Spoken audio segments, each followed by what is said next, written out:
barely knew at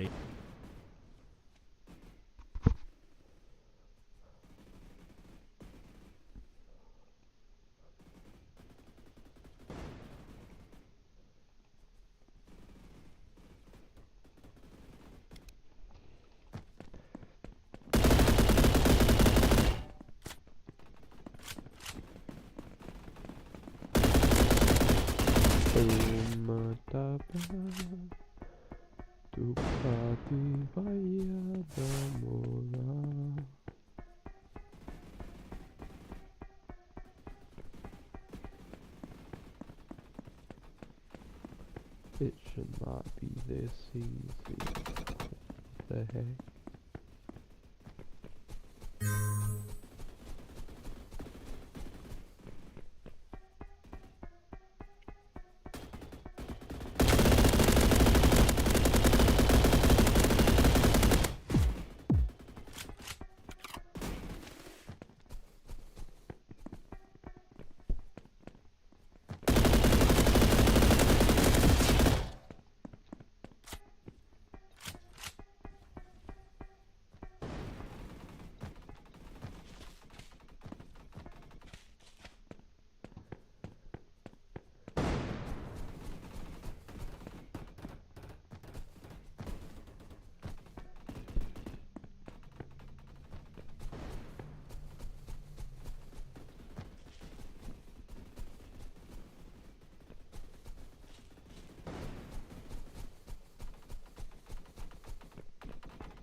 age 4, and been forced to the edge of destitution.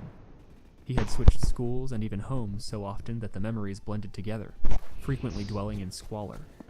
He had even faced ostracization from much of his family over a decision he did not fully understand. His time in Rednall was a happy reprieve, relatively carefree, lived amidst the very environment he had cherished so fondly in his early youth, with his brother, mother, and guardian close at hand. His schoolwork was both meaningful and manageable, his future seemingly bright. But like the prior eras of ease, this would not last. The initial plan had been for the family to reside at Rednall while Mabel recuperated over the summer. But come autumn, her condition only continued to worsen. She tried to hide her failing health from the boys, possibly praying that an eventual recovery would make worrying them unnecessary. But this was not to be. On November 8th, 1904, Mabel Tolkien collapsed, falling into a diabetic coma. 6 days later, with her sister and Father Francis at her side, she would die. Ronald and Hilary, aged 12 and 10, were now orphans. Much later on in life, the former would look back upon this loss as one of the defining reasons for his own steadfast faith. As the author saw it, his mother was a martyr, who had died for her conviction and dedication to her children's spiritual well-being, exhausting herself to support them rather than giving in to her family's pressure and abandoning her new faith. Even at the age of 12, Tolkien was an undoubtedly gifted child, but his prior interests had mainly consisted of linguistic and artistic pursuits, rather than theological ones. Nonetheless, he had loved his mother deeply, as she had loved him, and this faith remained the strongest connection to her, one gilded with the promise of eternity. In his eyes, to turn his back on Catholicism would be to render her suffering in vain.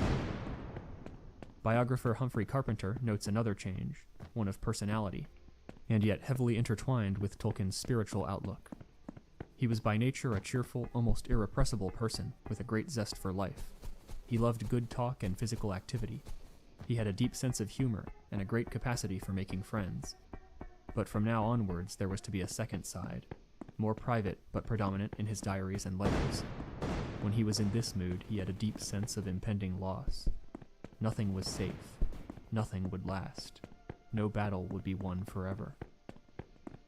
J.R.R. Tolkien was capable of profound emotional passion in all its myriad forms, of triumphant joys and sorrow that seemed inescapable when caught within its cold, deadened grip.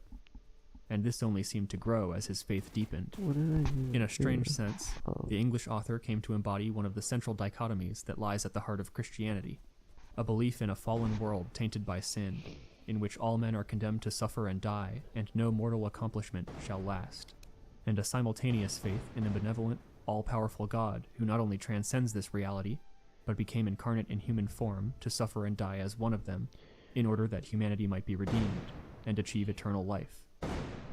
More immediately, however, came the problem of Ronald and Hilary's living arrangements. Mabel's will named Father Francis as the guardian of her sons, and he quickly took to supplementing their meager income with that of his own family while seeking out new lodgings.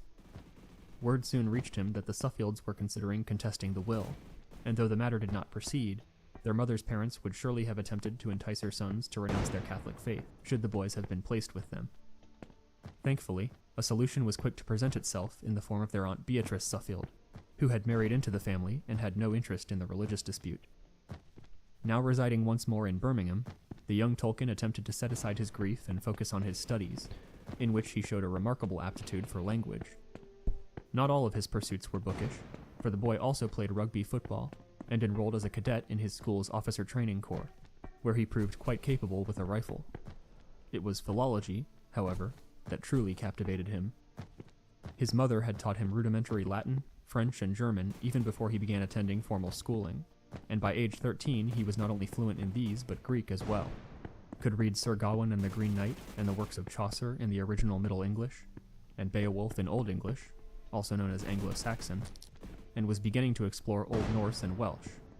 In addition to the influence of medievalist George Brewerton, that of headmaster Robert Carey Gilson was also apparent in his study, as the classicist held that an understanding of linguistics, of how and why a language had come to take its form, was as important as being able to speak, read, and write it.